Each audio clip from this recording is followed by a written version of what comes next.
Hello happy folk, how is practice? I do hope it's going well.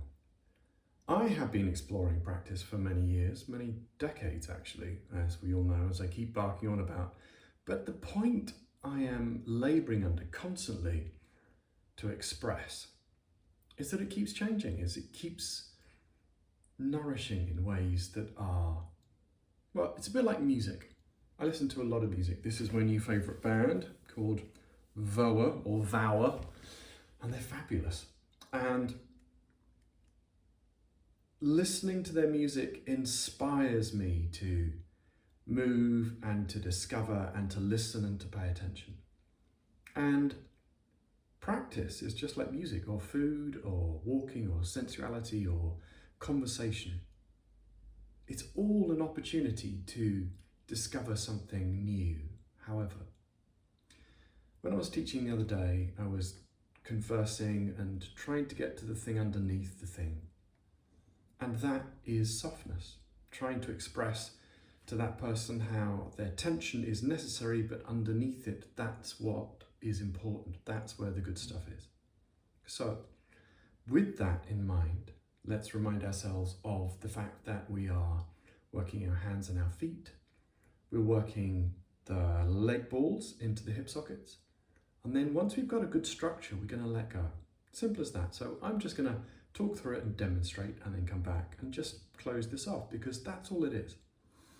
There may well be another video next week where I kind of explore different aspects to it and what can go after.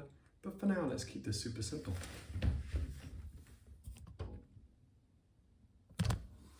So here we are on the mat.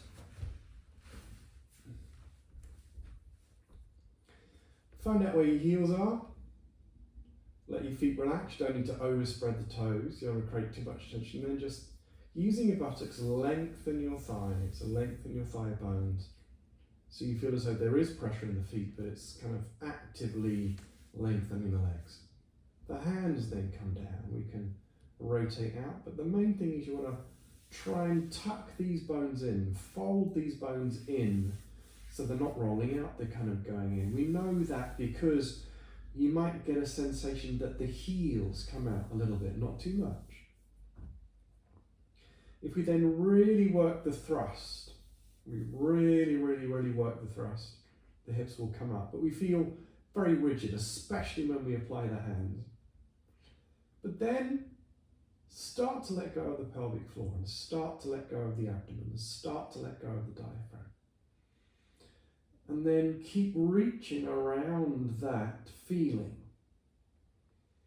So the structures around it tighten more. The softness expands the inside of the body like a balloon. And then just simply reside in the softness every now and again, tightening all of the structures. Reside in the softness and then tighten all of the structures. Now this is actually really relaxing.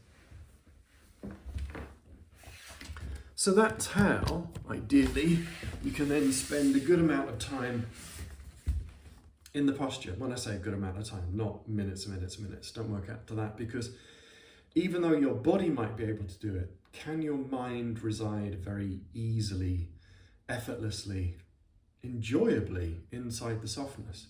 That's what counts. As soon as you begin to tighten up in your mind, the softness will tighten up and the energy will stop flowing. As soon as the energy stops flowing, the posture isn't held like a balloon by a magician entertaining kids, creating magic. Because magic is where life is at. Hope you enjoyed this little rambling. I enjoyed it because it allows me to give a whisper, a modicum of how much movement and the body and yoga gives to me. Thank you for your time. Thank you for your attention. All the best.